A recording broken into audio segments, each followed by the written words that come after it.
dia a todos!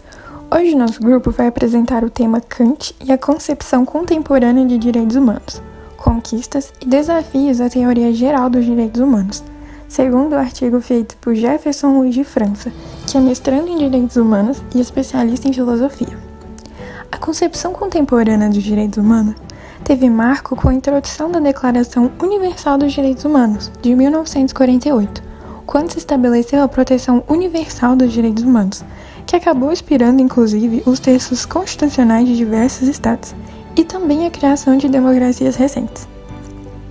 Mas esse movimento surgiu somente após a Segunda Guerra Mundial, como resposta às atrocidades cometidas pelo nazismo, cuja ideologia se apoiava no antissemitismo, anticomunismo, eugenia e totalitarismo, e acabou fortalecendo a ideia de direitos válidos universal e categoricamente, com o foco na humanidade, e não mais na soberania estatal. Então, qual seria o papel da formulação kantiana de dignidade na afirmação dos direitos humanos internacionalmente reconhecidos? Essa noção de dignidade humana é amplamente empregada nas mais diversas áreas do conhecimento, ganhando destaque na filosofia, na política ou até mesmo no pensamento comum. Quando se trata de justificar ou aplicar princípios, assim como para fundamentar certos direitos e deveres morais, torna-se comum o recurso à filosofia moral de Kant. Agora que vocês já sabem tudo isso, vamos situar o conceito kantiano de dignidade humana na construção dessa concepção contemporânea dos direitos humanos, sem pôr de lado os novos desafios que emergem no atual debate da teoria geral dos direitos humanos. Kant foi o primeiro teórico a reconhecer que ao homem não se pode atribuir valor, assim entendido como preço, justamente na medida em que deve ser considerado como um fim em si mesmo e em função da sua autonomia enquanto ser racional. Sob essa perspectiva, podemos observar que a filosofia crítica de Kant constituiu uma verdadeira revolução na investigação filosófica e na possibilidade de fixação dos fundamentos e limites da razão. Alexandre Mourujão afirma que o criticismo kantiano constitui o horizonte filosófico mais próximo da hermenêutica, ligando-se ao movimento hermenêutico e ao movimento fenomenológico. A mudança do pensamento filosófico obtida graças a Kant abrange, além do mundo do conhecimento, o mundo da ação.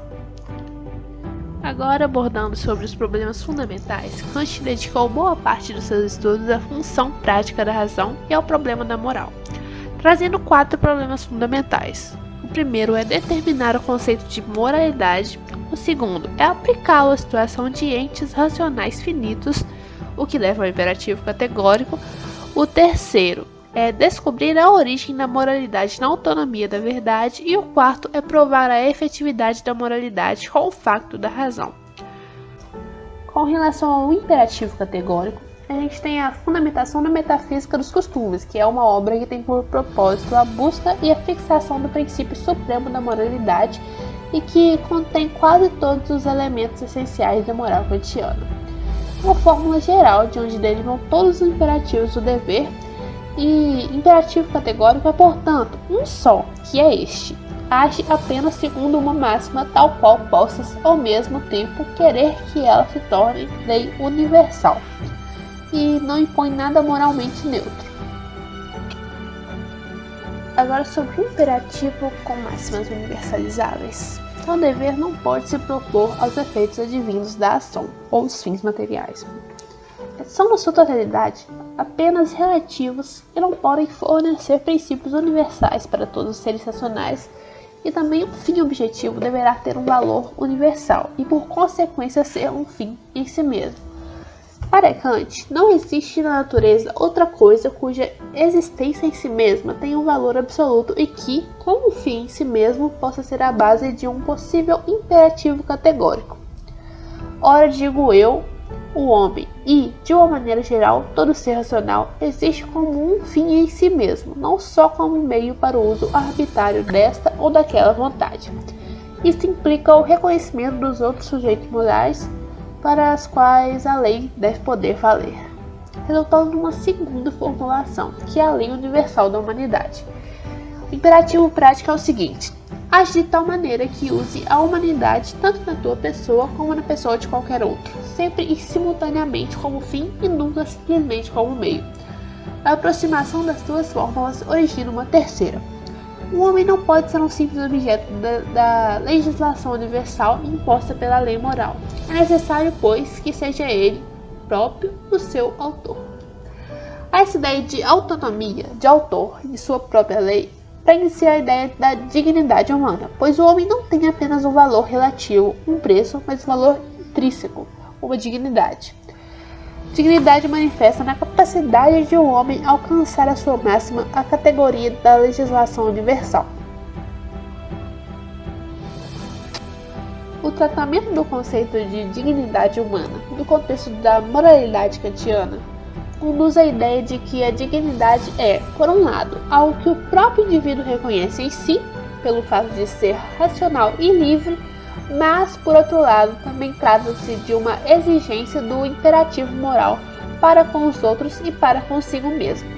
O conceito de dignidade humana, nesta perspectiva, é um pressuposto para a moral, porque apenas reconhecendo-se como um fim em si mesmo e não como um meio para atingir o fim da inclinação, o ser humano encontra-se a possibilidade para promover ações que têm valor moral. Em contrapartida, esse mesmo conceito também torna-se uma exigência da moralidade, isto é, um mandamento do imperativo tratar a si e aos outros como dignos. A respeito dos modos pela quais a soberania estatal se subordina às considerações de natureza ética, Celso Leifert ele afirma que o modelo de convivência internacional proposto por Kant possibilitou a discussão acerca dos temas globais na prática diplomática contemporânea. Giovanni Luna, ele relaciona as máximas da moralidade kantiana com a noção de direito e de Estado. Ele afirma que o conceito racional do direito de Kant possibilita a ideia dos direitos humanos. Muitos filósofos contemporâneos tentaram reformular essa ideia, dando ar mais sofisticado. No entanto, muitos mantiveram a fundamentação kantiana filosófica entre direitos humanos e princípios morais. Luna ainda afirma que essa teoria kantiana se expressa hoje na chamada constitucionalização do direito. E essa constitucionalização consiste na inserção de matérias infraconstitucionais na Constituição. Outro ponto importante que vale a pena ser citado é que, segundo Norberto Bobbio, os direitos humanos são direitos históricos. E o que ele quer dizer com isso é que os direitos humanos não nasceram de um dia para o outro, mas foram surgindo de acordo com acontecimentos ao longo da evolução da humanidade, e que foram se adaptando de acordo com as necessidades específicas de cada momento. Além disso, alguns estudiosos eles acreditam que a concepção contemporânea dos direitos humanos é fruto da internacionalização dos direitos. Segundo Hannah Arendt, tanto o nazismo alemão quanto o bolchevismo soviético representaram uma ruptura com o paradigma do direito até então estabelecido. E ela afirma isso baseando-se na ideia de que os homens se tornaram supérfluos e inoportunos. Segundo a autora, os totalitaristas, eles buscam um sistema no qual os homens sejam supérfluos, ou seja, que sejam desnecessários. Para Flávia Piovesan, nesse esforço de reconstrução dos direitos humanos, há de um lado a emergência do direito internacional dos direitos humanos e de outro a emergência de um novo aspecto do direito constitucional ocidental com ênfase no valor da dignidade humana. E com isso, conclui-se nesse ponto que a concepção contemporânea de direitos humanos fez surgir novos desafios à teoria geral dos direitos. Dando continuidade à apresentação, podemos agora pontuar sobre a universalidade em Kant e o fenômeno do multiculturalismo. A princípio, cabe abordar que os princípios de validade universal entram em embate com o fenômeno do multiculturalismo, criando um conflito no pensamento social contemporâneo entre universalistas e relativistas. Assim, uma das principais críticas que se faz à adoção de princípios éticos universais é que tal abstração põe de lado aspectos da realidade, conduzindo necessariamente a uma nivelação inaceitável do comportamento social pela aplicação desses princípios e normas. Uma outra crítica sustenta frequentemente que a defesa de uma perspectiva universalista tem subjacente uma posição etnocêntrica. Desse modo, o que se afirma é que não há qualquer semelhança entre os seres humanos que comporte generalizações. Pelo contrário, o que há são múltiplas tradições culturais. Esses pontos são fortemente defendidos por Ácilo Rocha. Essa reação contra o universalismo das teorias modernas dos direitos humanos é um dos pilares do comunitarismo, movimento surgido notadamente nos Estados Unidos, que reivindica a filosofia prática aristotélica e defende o abandono de princípios universalizantes para fundamentar o comportamento moral, tendo por principais representantes Alasdair MacIntyre, Michael Sandel e Charles Taylor. Partindo do exposto, Jack Donnelly propõe uma saída para esse estado de confusão, fundada numa ruptura dessa tradicional dicotomia, segundo o qual enxergar o problema da universalidade e relatividade dos direitos humanos por lentes isoladas induz ao erro e engano. Para ele, conceitualmente falando, os direitos humanos são universais na medida em que são realizados universalmente por todos os seres humanos. Em outras palavras, são iguais e inalienáveis. Porém, essa conceituação não prova que tais direitos existem e, por possuírem um alto nível de abstração, parecem ter pouca importância prática. Ou seja, nada diz sobre a questão central na maioria das discussões contemporâneas sobre a universalidade dos direitos humanos. Por outro lado, o que se tem são consensos, onde cada cultura, seja ela indígena, americana, europeia, africana ou asiática, apoia suas práticas numa concepção política de justiça. E nesse sentido, nenhuma cultura ou doutrina é por natureza incompatível com os direitos humanos. A esse fenômeno chamou de universalidade consensual sobreposta.